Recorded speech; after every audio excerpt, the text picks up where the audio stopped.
الحمد لله الحمد لله نحمده ونستعينه ونستغفره ونؤمن به ونتوكل عليه ونعوذ بالله من شرور أنفسنا ومن سيئات أعمالنا من يهده الله فلا مضل له ومن يضلل فلا هادي له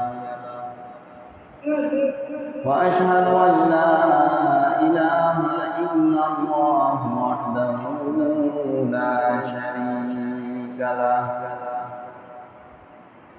ونشهد أن سيدنا وسندنا وحبيب قلوب ربنا ومولانا محمدا عبده ورسوله صلى الله تعالى عليه وعلى آله وصحبه وبارك وسلم تسليما كثيرا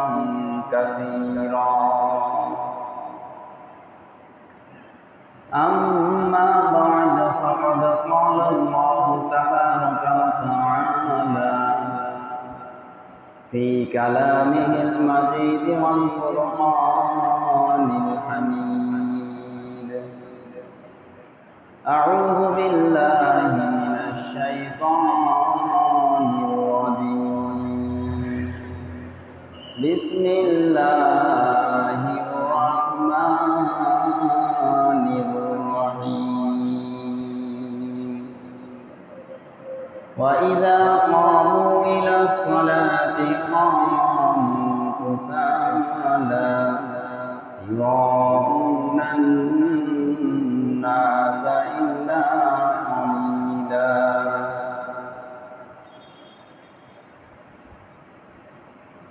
وقال رسول الله صلى الله عليه وسلم من ترك الصلاة حتى مضاته وقتها ثم قضى عذب النار عقبا وقال شاعر بس بزرگی ہستے اندار یاد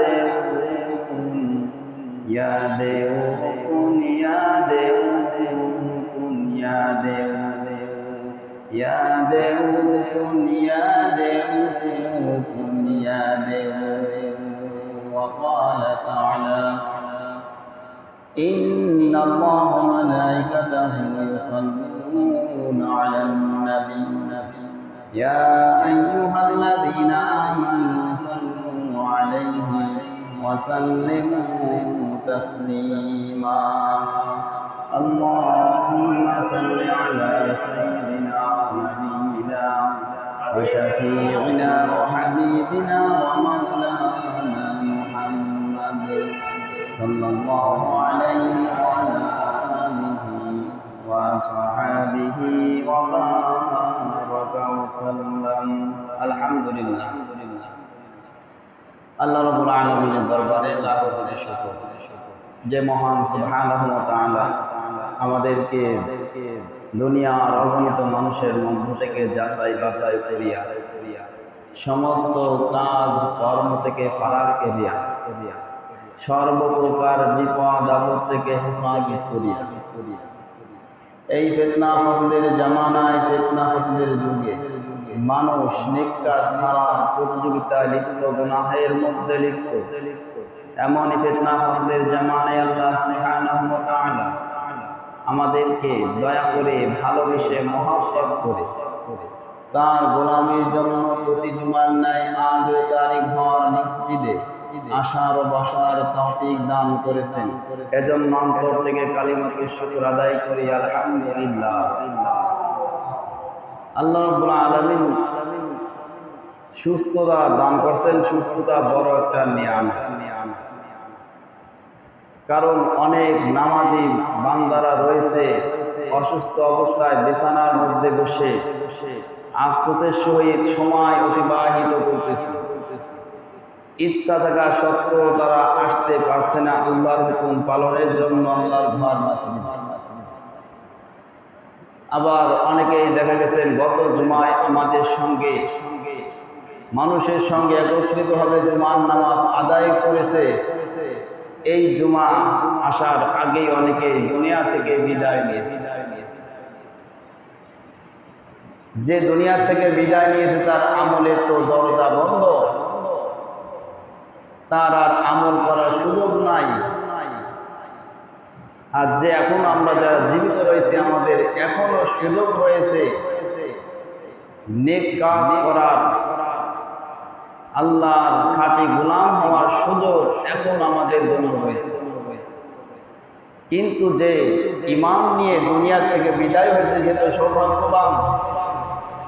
আর যে ঈমান হারা হয়ে বেঈমান হয়ে দুনিয়া থেকে বিদায় নিয়েছে সে তো কপাল পোড়া হতভাগা, বড়ই কপাল। যে ঈমান নিয়ে দুনিয়া থেকে বিদায় হয়েছে সে তো খুশি, কারণ ঈমানদারদের জন্য তো মৃত্যু একটা উপহার শুরু। কারণ মৃত্যু ব্যতীত জান্নাতের নাজ নিয়ামত ভোগ করা সম্ভব নয়। যতই আমি এখানে বসে জান্নাতের নাজ নিয়ামত অর্জন করব, এই অর্জনটা করে ভোগ করতে হবে মৃত্যুর পর। মৃত্যুর আগে চাইলেও সম্ভব। আর যারা নেক কাজ বাদ দিয়ে বেঈমান হয়ে ঈমান হারা হয়ে মৃত্যুবরণ করছে তার আফসোসের কোনো শেষ নাই। ওই আফসোসের কোনো আল্লাহর দরবারে কোনো দাম নাই। তার ফলাফল সে ভোগ করতেই থাকবে। যেমন আজ মাদারপুরের মধ্যে একজন সম্মানিত ব্যক্তি যে কিনা দিনের জন্য জীবনের শেষ মুহূর্তগুলা, শেষ মুহূর্তের একমাত্র দিনের জন্য নিজেকে ব্যস্ততা রেখেছেন, দিনের জন্য সময় অতিবাহিত করেছেন, তিনি আজ আমাদের মধ্যে নাই। গত জুমাও কি আমাদের মধ্যে ছিলেন। একদিন আগেও আমাদের মধ্যে মানুষের সঙ্গে আত্মীয় স্বজনের সঙ্গে ছিলেন, কিন্তু আজ দেহ থেকে রূহটা বিচ্ছিন্ন হওয়ার কারণে আজ সকলেই নিকটস্থ দূরের সকলে অনেক মানুষ, হাজার হাজার মানুষ এসে তাকে কি করছে, শেষ দায়িত্বটা জানাজার নামাজ আদায় করে তাকে দাফন করা হয়েছে। আমি আপনি আগামী জুমা যে করতে পারবো কি পারবো না গ্যারান্টি দিতে পারি না। যদি আল্লাহ রাব্বুল আলামিন আমাদেরকে হায়াত দান করেন, শুধু হায়াত দান করলেই নয়, যদি হায়াতের সঙ্গে সুস্থতা দান করবেন, সুস্থতা দান করার পর আমি আপনি চেষ্টা পরিপূর্ণ করি আর আল্লাহ যদি কবুল করেন চাইতে ইনশাআল্লাহ আগামী জুমা আমরা একত্রিত হলে কি জুমার নামাজ আদায় করতে পারবো। মানুষ দুনিয়াতে আসার পর আল্লাহ রাব্বুল আলামিন দুনিয়াতে অর্জন করার জন্য পরীক্ষার মানসিক আমাদেরকে পাঠাইছেন। সর্বপ্রথম অর্জন হচ্ছে ঈমান অর্জন। ঈমান আনার পর সর্বপ্রথম আমল হচ্ছে নামাজ। ঈমানের পর সর্বপ্রথম ইবাদত সেটি হচ্ছে নামাজ। ঈমান অর্জন করার পর সর্বপ্রথম ইবাদত হচ্ছে নামাজ। এই নামাজের জন্য এই নামাজ যে পরিপূর্ণ হবে আল্লাহ রাসূলের শেখানো তরিকা অনুযায়ী আদায় করবে, তার সিজদাটা যখন আল্লাহ রাব্বুল আলামিন কবুল করবেন, একটা সিজদা যখন আল্লাহ রাব্বুল আলামিনের কাছে পছন্দনীয় হয়ে যায়, ওই সিজদার বিনিময়ে আল্লাহ রাব্বুল আলামিন তার জীবনের গুনাহ মাফ করিয়া দেন। একটা সিজদা যদি আল্লাহর কাছে কবুল হয়, এই নামাজ যদি আমার আপনার শুদ্ধ হয়ে যায়, পরিপূর্ণভাবে যদি সহি শুদ্ধভাবে আদায় করতে পারি, নামাজ আমাকে আপনাকে জাহান্নাম থেকে বাঁচাইবে। আর এই নামাজ যদি আমার আপনার অলসতার কারণে, নামাজের মধ্যে যদি ত্রুটিযুক্ত হওয়ার কারণে, নামাজ যদি আল্লাহর কাছে পছন্দনীয় না হয়, নামাজ যদি গ্রহণযোগ্য উপযুক্ত নামাজ না হয়, তাহলে এই নামাজ আমাকে জাহান্নাম থেকে বাঁচাইবে না, দুনিয়ার বিপদ থেকে আমাকে বাঁচাইতে পারবে না। জাহান্নাম থেকেও বাঁচায়, দুনিয়ার বিপদ থেকেও বাঁচায়। ওয়াকিমিস সালাতা ওয়াকিমুস সালাতা ওয়াতুজ যাকাত, তোমরা নামাজ কায়েম করো, যাকাত আদায় করো। ওয়ারকাউ মা'আর রাকিঈন, যারা রুকু করে রুকুকারীদের সঙ্গে রুকু করো। ওয়ারকাউ মা'আর রাকিঈন, যারা রুকু করে রুকুকারীদের সঙ্গে তুমিও রুকু করো। এখন যারা জামাতে নামাজ পড়ে না, নামাজ পড়ে ঘরে মাঠে যেখানে সুবিধা, একাকী নামাজ আদায় করে, তাহলে একাকী নামাজ আদায় করলে এখানে আল্লাহর হুকুম ওয়ারকাউ মা'আর রাকিঈন, রুকুকারীদের সঙ্গে রুকু করতে বলেছে আল্লাহর হুকুম। এখন যদি রুকুকারীদের সঙ্গে রুকু করতে হয়, তাহলে আমাকে তো জামাতে উপস্থিত হতে হবে। জামাতে যদি উপস্থিত না হয়, রুকুকারীর সংখ্যা পাবো কোথায়? রুকুকারীদের সঙ্গে যদি রুকু করতে হয়, আমাকে আপনাকে জামাতের সহিত নামাজ আদায় করতে হবে। তাহলে আল্লাহর হুকুম ওয়ারকাউ মা'আর রাকিঈন, রুকুকারীদের সঙ্গে রুকু করো, তাহলে আমার আপনার কি হবে? হুকুম আদায় হবে। এই নামাজ আমরা নামাজের সময় যখন আজান হয়ে যায়, মুয়াজ্জিন যখন মসজিদের আজান থেকে মসজিদ থেকে যখন মসজিদ থেকে যখন আহ্বান করে, হাইয়া আলাস সালাহ হাইয়া আলাল ফালাহ, হাইয়া আলাস সালাহ, নামাজের দিকে আহ্বান করে। এখন এই আহ্বান শোনা সত্ত্বেও, এই আওয়াজ কানে আসা সত্ত্বেও যে আমরা কাজকে প্রাধান্য দেই, ব্যবসা বাণিজ্যকে প্রাধান্য দেই, চাকরি বাকরি থেকে আমরা এই দায়িত্বটাকে প্রাধান্য দেই, আর হাইয়া আলাস সালাহ মসজিদের মাইক থেকে আজান আসছে, হাঁক আসছে, আমার কানে পৌঁছাইছে, কানে আসা পরও আমি আমার ব্যবসার কাজ ছাড়তে পারি নাই, ক্ষেত খামারি কাজ ছাড়তে পারি নাই, গল্প গুজবের আড্ডা ছাড়তে পারি নাই, বিভিন্ন দায়িত্ব দুনিয়াবি দায়িত্ব ঝামেলা থেকে মুক্ত হতে পারি নাই, আমি ওই দুনিয়ার কাজের মধ্যে লিপ্ত রয়েছি। আজান কে মসজিদ থেকে যে আহ্বান আছে, আহ্বানে আমরা কি পরোয়া করি নাই। কারণ আমার আপনার আল্লাহর হুকুম যে ঈমানের পরে আমাদের নামাজ ঠিক করতে হবে। নামাজ যদি আমার ঠিক হয়ে যায়, আমার দোজাহানের শান্তির ফয়সালা হয়ে যাবে। এই নামাজের জন্য আমরা দুনিয়া অর্জন করতে গিয়ে নামাজকে আমরা একেবারে পিছে ফেলিয়ে দেই। নামাজের দায়িত্ব যে আল্লাহর হুকুম ফরজ আইন, নামাজ আদায় করা। এই নামাজ থেকে আমাদের যে ত্রুটি হয়, ত্রুটির মূল কারণ যদি খুঁজতে হয়, কারণ কি হয়? দুনিয়া অর্জনের কারণ। দুনিয়ার জন্য দুনিয়ার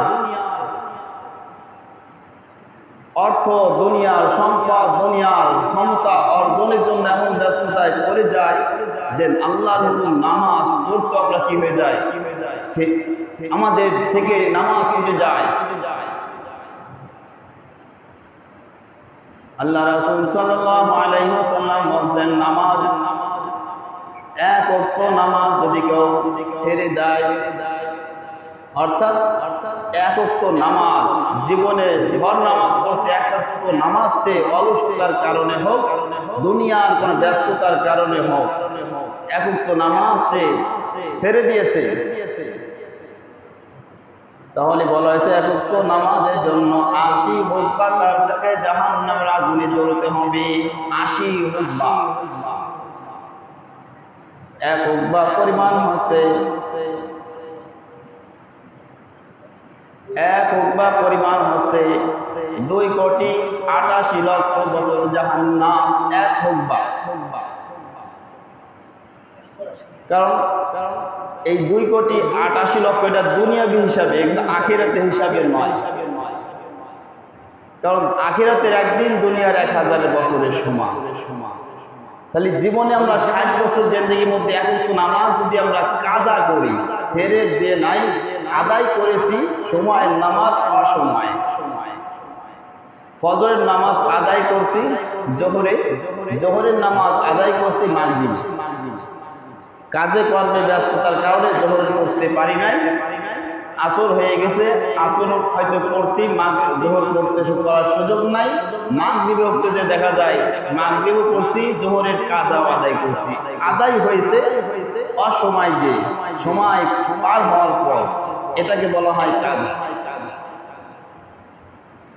এক ওয়াক্ত নামাজ যখন সে কাজা করবে, সময়ের নামাজ অসময় গিয়ে আদায় করার কারণে এটাকে বলা হয় কাজা।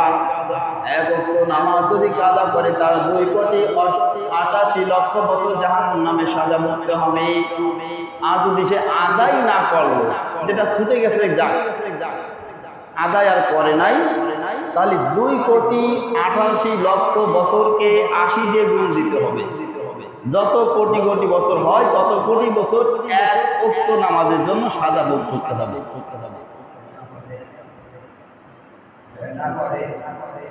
তাহলে এক ওয়াক্ত এই পরিমাণ সাজা। তাহলে যে চিন্তা করি, দুনিয়ার 60 বছর 40 বছর 10 বছর সীমিত সময়ের জন্য আল্লাহ আমাদেরকে পাঠাইছেন অনন্তকাল জান্নাতের নাজ নেয়ামত ভোগ করার জন্য, ওটা অর্জনের জন্য আমাদেরকে দুনিয়াতে পাঠাইছে। এই অল্প সময়টা যদি আমি আমার নিয়ন্ত্রণে নয়, লাগামহীন নয়, আল্লাহ হুকুম অনুযায়ী লাগাম লাগিয়ে যদি আমি এই স্বল্প সময়টা যদি আমি আপনি জীবনটাকে পরিচালনা করতে পারি, তাহলে আমার আপনার জীবন মৃত্যুর পর অনন্ত কাল সুখের ঠিকানা আছে জান্নাত, যেখানে নাজ নেয়ামত আর শেষ নাই, নিয়ামতের কোনো শেষ নাই, যেমন মন চায় তেমন চলার সুযোগ রয়েছে। জান্নাতের মধ্যে লাগামহীন চলার স্বাধীনতা রয়েছে, কিন্তু দুনিয়াতে লাগামহীন চলার শক্তি থাকলেও স্বাধীনতা আল্লাহ দান করেন নাই, মুক্ত করে দিয়েছেন, চাইলে চলতে পারবে সেই স্বাধীনতা দিয়েছে। কিন্তু এটা বলেও দিয়েছে যদি কেউ লাগামহীন দুনিয়াতে চলে, লাগামহীন দুনিয়াতে চলবে, মৃত্যুর পর তার লাগাম ধরে রাখা হবে। দুনিয়াতে যে লাগামহীন জীবন যাপন করবে, তার মৃত্যুর পর লাগাম তার লেগে যাবে, ওই লাগাম থাকবে ফেরেশতাদের হাতে, আল্লাহর হুকুমে কি নিয়ন্ত্রিত চলবে। আর যে দুনিয়ার সাময়িক সময়টা লাগাম ভাবে নিজেকে লাগাম লাগিয়ে আল্লাহর হুকুম অনুযায়ী চলবে, লাগামহীন ভাবে নয়, এই অল্প সময়টা দেবে চলতে পারে, মৃত্যুর পর তার জন্য আল্লাহ লাগামহীন একেবারে মুক্ত করে দিবে, যেইভাবে মন চায় সেইভাবে সে নাজ নিয়ামত ভোগ করবে জান্নাতের মধ্যে। তাহলে আল্লাহ রাব্বুল আলামিন আমাদেরকে যে প্রধান দায়িত্ব, আল্লাহর কাছে সব থেকে ঈমানের পর সর্বোত্তম আমল হচ্ছে নামাজ। এই নামাজ আমাদের ক্ষেত্র থেকে, আমাদের জীবন থেকে নামাজ সরে যায়, আমাদের থেকে নামাজ কাজা হয়ে যায়। অনেকে নামাজের কাছেও আসি না, নামাজের ধার ধারেও না।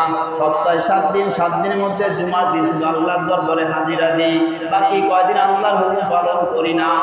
দিনের মধ্যে 5 বার 5 ওয়াক্ত আজান হয়, মুয়াজ্জিন আজান দেয়, হাইয়া আলাস সালাহ বলে আহ্বান করে, কিন্তু 5 ওয়াক্তের 1 ওয়াক্ত সাড়া দেই না, শুধু জুমার অপেক্ষায় থাকি, জুমার দিন যদি সুযোগ হয় আদায় করে নি।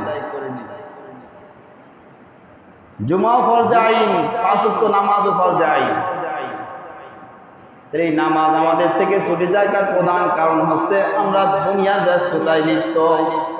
আর আল্লাহ রাসূল সাল্লাল্লাহু আলাইহি ওয়াসাল্লাম বলছেন, যে ব্যক্তি নামাজ আদায় করবে না, নামাজ থেকে বিমুখ হয়ে যাবে, নামাজের হক আদায় করলো না, নামাজ পড়লো না, এই নামাজ না পড়ার কারণে তার জীবনে 15টা শাস্তি, নামাজ না পড়ার কারণে 15টা শাস্তি বেনামাজের জন্য।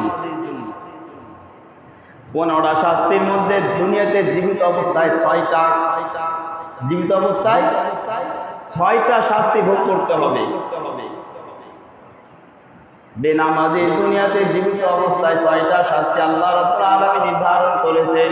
আল্লাহ রাসূল সাল্লাল্লাহু আলাইহি সাল্লাম বলেন, বেনামাজির জন্য দুনিয়াতে যে 6টি শাস্তি রয়েছে, তার মধ্যে একটি হচ্ছে তার জীবনে কোনো বরকত থাকবে না, তার জীবন থেকে আল্লাহ রাব্বুল আলামিন বরকত ছিনাই দিবে, বরকত ছিনাই দিবেন। বেনামাজির জীবনে বরকত থাকে না। আর আল্লাহ যদি বরকত না দেয়, যদি তার সামনে যদি তার সামনে ব্যাংকের সমস্ত ব্যাংকের টাকা এনে সামনে রাখা হয় আর ওটার ভিতরে যদি আল্লাহ বরকত না দেয় ওই পয়সাটা কাজে আসবে না। ওই পয়সা দিয়ে হাজার হাজার কোটি টাকা দিয়ে সে কেউ উপকৃত হতে পারবে না যদি আল্লাহ তাকে ওই টাকার মধ্যে বরকত না দেয়। বেনামাজির জীবনের 1 নম্বর শাস্তি হচ্ছে তার জীবন থেকে আল্লাহ রাব্বুল আলামিন বরকত ছিনাই নিবেন। 2 নম্বর শাস্তি তার চেহারা সুরতের মধ্যে নেককার লোকের চিহ্ন আল্লাহ রাব্বুল আলামিন মুছে দিবেন। তার চেহারার মধ্যে তার মুখের মধ্যে যে নেককারদের একটা নূর আল্লাহ রাব্বুল আলামিন দান করেন, এই নূরটা তার থেকে ছিনাই নিবেন। তার চেহারার মধ্যে নূর থাকবে না, ইমানের নূর তার মধ্যে রাখবে না, আল্লাহ রাব্বুল আলামিন ছিনাই নিবেন। তাই 2 নম্বরে তার চেহারা থেকে নেককারের নূর, ইমানদারের নূর আল্লাহ রাব্বুল আলামিন ছিনাই নিবেন। 3 নম্বর সে যে নেক আমল করবে, এই নেক আমলের বদলা তাকে দেওয়া হবে না। নেক আমলের পরিবর্তে যে নেক আমলে বদলা হিসেবে আল্লাহ রাব্বুল আলামিন যে আমাদেরকে সওয়াব দান করেন, এই সওয়াব তার আমল নামায় জমা হবে না। নেক কাজ করবে, ভালো কাজ করবে, তার আমল নামায় শূন্য থেকে যাবে। নেক কাজ করলো, ভালো কাজ করলো, কিন্তু তার আমল নামায় একটা নেকিও জমা হবে না। এটা বেনামাজির শাস্তি। 4 নাম্বার হচ্ছে সে দোয়া করবে, আল্লাহর কাছে দোয়া কবুল হবে না। দোয়া করবে, আল্লাহ তুমি আমাকে এই দাও, সেই দাও, এই বিপদ থেকে বাঁচাও, এই বিপদ থেকে বাঁচাও, এই পেরেশানি, ওই পেরেশানি, এই বিপদ শেষ নাই, কবুল হবে না। এই দোয়া আল্লাহর কাছে পৌঁছাবে না। 4 নাম্বার দোয়া করলে দোয়া কবুল হবে না। 5 নম্বর আল্লাহ রাব্বুল আলামিনের সমস্ত ফেরেশতা তার উপর অসন্তুষ্ট থাকবে। যদি আল্লাহ অসন্তুষ্ট, ফেরেশতা তার প্রতি কি অসন্তুষ্ট, কারণ ফেরেশতা যদি সন্তুষ্ট থাকে, ফেরেশতারা কিন্তু কি করে, বান্দার জন্য আল্লাহর কাছে দোয়া করে, মাগফিরাতের দোয়া করে, বরকতের দোয়া করে।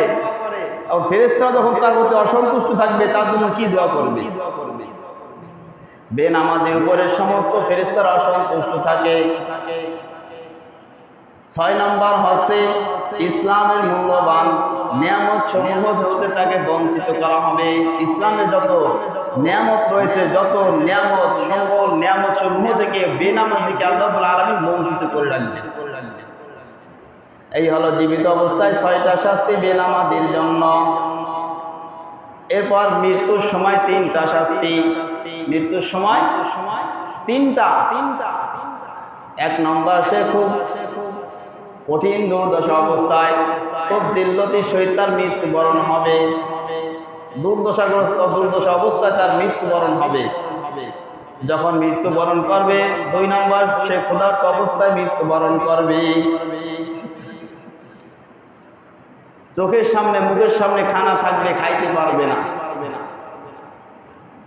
ঘরে রান্না হবে গোশ পোলাও, তার কপালে পেটে ওটা ঢুকবে না। কিনে আনছে নিজের হাত দিয়ে, কিন্তু খাইতে পারে না। রিজিক আল্লাহ খাটো করে দিয়েছে।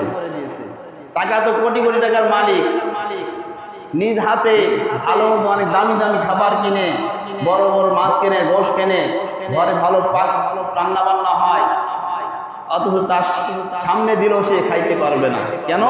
ডাক্তারের নিষেধ আছে, নানান সমস্যা আছে, খাইতে পারে না। তাহলে এই অবস্থায় বেনামাজি মৃত্যুবরণ করবে, ক্ষুধার্ত অবস্থায় মৃত্যুবরণ করবে। 2 নম্বর ক্ষুধার্ত অবস্থায় মৃত্যুবরণ করবে। 3 নম্বর শাস্তি, মৃত্যুর সময় তার এমন পানির পিপাসা লাগবে, যদি সমুদ্রের সকল পানি তাকে পান করানো হয়, সমুদ্রের সকল পানি পান করার পরও তার পানির পিপাসা মিটবে না। এমন পানি পিপাসা অবস্থায় সে মৃত্যুবরণ করবে। এত পানির পিপাসা লাগবে। তাহলে জীবিত অবস্থায় 6টা শাস্তি, মৃত্যুবরণ করার সময় 3টা, হইল কি 9টা, আরো আছে 6টা। কবরের মধ্যে 3টা আযাব, বেনামাজির কবরে 3টা আযাব হবে। 1 নম্বর কবরে আযাব, কবরকে যখন কবরের মধ্যে রাখা হবে, দাফন কাফন যখন সমাধান হয়ে যাবে, ওই কবরের মাটি এমন ভাবে তাকে চাপ দিবে, 2 পাশের মাটি তাকে এমন ভাবে চাপ দিবে, সংকীর্ণ হয়ে যাবে। আমরা তো সুস্থ ভালোভাবে ফাঁকা জায়গা রেখে আসছি, যখন ওটা সমাধান করা হয়ে যায়, ওই মাটি বলে তুই বেনামাজি ছিলি, আমার জমিনে আমার বিরুদ্ধে চলছিস, এই জমিনের মধ্যে সব থেকে তুই আমার কাছে অপছন্দনীয় ব্যক্তি ছিলি, এখন তুই আমার ক্ষমতা দেখবি, নামাজ পড়িস নাই, আল্লাহর হুকুম পালন করিস নাই, মসজিদ থেকে হাত আসছে হাইয়া আলাস সালাহ, শুনে তুই শোন নাই, হাজির হও নাই, এখন দেখো তার মজা ভোগ করবো আমি, মাটি আমার কি ক্ষমতা আল্লাহ রাব্বুল আলামিন দান করছে। এই মাটি কবর সংকীর্ণ হয়ে যাবে, দুই পাশের মাটি এমনভাবে তাকে চাপ দিবে, বলা হয় এক পাঁজরের হাড় অপর পাঁজরের হাড়ের মধ্যে ঢুকে যাবে, যেইভাবে একটা আঙ্গুলের মধ্যে আরেকটা আঙ্গুলে এইভাবে ঢুকে যায়, কবর তাকে এমনভাবে চাপ দিবে দুই পাঁজরের হাড় একটা হাড়ের মধ্যে আরেকটি হাড় এইভাবে ঢুকে যাবে। কবরের এক নম্বর শাস্তি বেনামাজির, যে কবরটাকে এমনভাবে মাটি চাপ দিবে তার পাঁজরের হাড় ভেঙে চূর্ণ হয়ে বিচূর্ণ হয়ে যাবে, আর একটা হাড়ের মধ্যে আরেকটি হাড় ঢুকে যাবে। দুই নাম্বার, তার কবরের মধ্যে আগুন জ্বালাই দেওয়া হবে। বেনামাজির কবরের মধ্যে আগুন জ্বালাই দেওয়া হয়, এটা সচক্ষে দেখা হয়েছে। দৈনিক পত্রিকা অবলম্বনে অনেক পূর্বকার কথা, ঢাকা শহরে ঢাকাবাসী এক ব্যক্তি ম্যাচ ফ্যাক্টরি, যখন ওই যুগে যখন ম্যাচ ফ্যাক্টরি ছিল, যত বড় বড় ম্যাচ ফ্যাক্টরি ছিল তার মধ্যে তার নিজের বড় একটা ফ্যাক্টরি ছিল, ম্যাচ ফ্যাক্টরি, বড় ব্যবসায়ী ছিল ম্যাচ ফ্যাক্টরি। বড় বড় যে ব্যবসায়ীর মধ্যে তিনি একজন ছিল বড় ব্যবসায়ী। তিনি এই দুনিয়ার এই ব্যবসা বাণিজ্যের মধ্যে খুব ব্যস্ততায় থাকতেন, দেশ বিদেশে ভ্রমণ করতেন, তার ব্যস্ততার কোনো শেষ ছিল না। নামাজের ধার ধারতো না, নামাজ পড়তো না, আল্লাহর হুকুম পালন করতো না, তার ব্যবসা নিয়ে ব্যস্ততার মধ্যে থাকতে থাকতে বেনামাজি অবস্থায় মৃত্যুবরণ করলো। সেই ম্যাচ ফ্যাক্টরি মালিক যখন মৃত্যুবরণ করলো,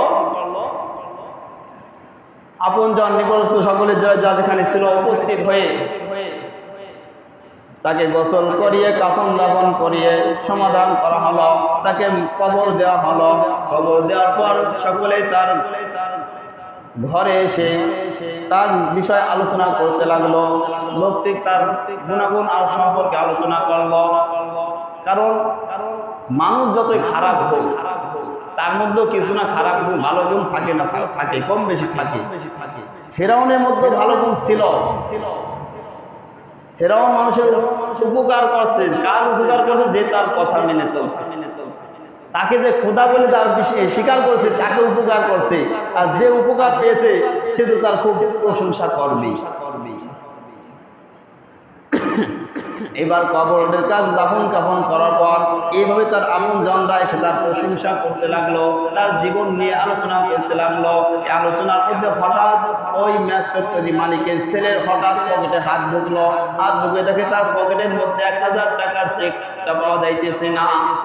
1000 টাকা চেক, বর্তমান চেকের মতো নয়। বর্তমান চেক তো লেখার পরে ওটা যদি ব্যাংকে না নেয় ওটা কোনো দাম নাই। তো তখনকার চেক ছিল টাকার মতন, টাকার নেই, ওই চেকটাই টাকা। আর তখনকার যুগের 1000 টাকা এখন লাখ লাখ টাকার চেকেও দামি বেশি। এইবার তার সন্তান পকেটে দেখলো 1000 টাকার চেকটা পাওয়া যাইতেছে না। তার মনের মধ্যে স্মরণ হইলো, আমি তো এই টাকাটা নিয়ে পকেটে নিয়ে কবরে নেমেছিলাম, আমার টাকাটা হয়তো কবরের মধ্যে পড়ে গিয়েছে, আমার টাকা ওই কবরের মধ্যে রয়ে গিয়েছে। 1000 টাকা, একটা দুটো টাকা। সে হাই হতাশ শুরু করলো। সকলে বলল, কি হয়েছে তোমার? বললো, আমার পকেটে 1000 টাকার একটা চেক ছিল, এই চেকটা কবরের মধ্যে, বাবার কবরের মধ্যে পড়ে গিয়েছে। এবার তো একটা দুটো টাকা নাই, সেখানে পরামর্শ দিল যারা আপনজন যারা আছে, কবরের মধ্যে যদি 1000 টাকার চেকটা রাখা হয় তো মাটি হয়ে পচে নষ্ট হয়ে যাবে, কাজে কোনো আসবে না। তার থেকে বরং কবরটা খুঁড়ে ওই 1000 টাকার নোটটা যদি এনে চেকটা এনে যদি গরিব দুঃখীদের মাঝে বন্টন করা হয়, গরিব দুঃখীদের মাঝে খরচ করা হয়, তাহলে একটা সব আমার বাবার কবরে পৌঁছাবে। ভালো কাজ সব রেশানি করা যাবে 1000 টাকা খরচ করে। এবার এত টাকা, এত বড় অঙ্কের টাকা, সকলেই মিলে সিদ্ধান্ত নিল কবরটা খোঁড়া হোক, কবর খোঁড়া হোক। এইবার সকলে আলোচনা সবকে কবরের কাছে যাওয়া হলো। কবরের মাটি যখন সরানো শুরু করলো, ভিতরে আস্তে আস্তে ধোঁয়া দেখা গেল। ধোঁয়া কবরের মধ্যে ধোঁয়া, মাটি সরাইতেছে আর ধোঁয়ার কিছুটা আভাস দেখা যাইতেছে। এইবার যখন মাটি সরাইয়ে বাস করে যখন সরানো হলো, কবর পুরো ধোঁয়ায় অন্ধকার হয়ে গেল। কবরের মধ্যে আর লাশ দেখা যাইতেছে না, এত ধোঁয়া। কবরের ওই অবস্থা দেখে যারা ওখানে উপস্থিত ছিল সকলে ভীত অবস্থায়, কি সকলে ভয় পেয়ে গেল। চেকের কথা ভুলে গিয়ে আবার মাটির চাপা, সাথে সাথে মাটির চাপা দিয়ে রাখুন। ওই ভয়াবহ দৃশ্য, কবরের দৃশ্য, যারা আযাব, কবরের শাস্তি আল্লাহ রাব্বুল আলামিন যাদের চর্মচক্ষুতে দেখাইছে আল্লাহ রাব্বুল আলামিন, তারা মাসকে মাস দুনিয়ার সুখ শান্তি, দুনিয়ার ভোগ বিলাস থেকে সম্পূর্ণ বিমুখ হয়ে যায়। কারণ জাহান্নামের আযাব, কবরে আযাব যাকে আল্লাহ দেখাইবে, তার দুনিয়ার স্বাদ আল্লাহ সব একেবারে ধ্বংস হয়ে যাবে। তো ওই অবস্থা, দেখা অবস্থায় চেকের কথা ভুলে গিয়ে মাটি চাপা দিয়ে কবরটা ঢুকে দিল। তবে নামাজের কবরে 2 নম্বর শাস্তি হচ্ছে কবরের মধ্যে আগুন জ্বালায় দেওয়া হবে। 3 নম্বর শাস্তি, ফজরের নামাজ না পড়ার কারণে আল্লাহ রাব্বুল আলামিন একজন ফেরেশতাকে একটা সাপ নিযুক্ত করা হবে। বেনামাজির কবরে একটা সাপ নিযুক্ত করা হবে। ওই সাপ তাকে দংশন করতে থাকবে। একবার দংশন করবে, 70 হাত মাটির নিচে ঢুকে যাবে। এত বিষাক্ত বড় সাপ একবার দংশন করবে, 70 হাত মাটির তলে ঢুকে যাবে, আবার উপরে বেশি উঠবে। এইভাবে ফজরের নামাজ না পড়ার কারণে সাপটাকে দংশন করবে আর বলতে থাকবে যে ফজরের নামাজ না পড়ার কারণে তোর উপর আল্লাহ রাব্বুল আলামিন আমাকে দায়িত্ব দিয়েছেন এইভাবে দংশন করতে, সূর্যোদয় পর্যন্ত তোকে আমি দংশন করব।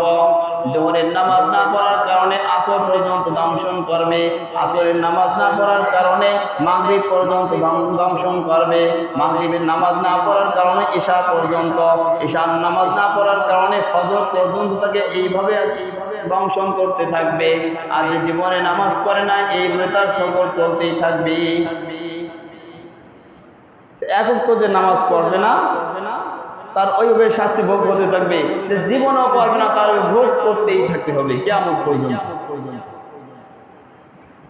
তাহলে জীবিত অবস্থায় 6টা শাস্তি, মৃত্যুবরণ করার সময় 3টা, কবরের মধ্যে 3টা, হাসরের ময়দানে হবে 3টা শাস্তি। হাসরের ময়দানে কয়টা? 3টা।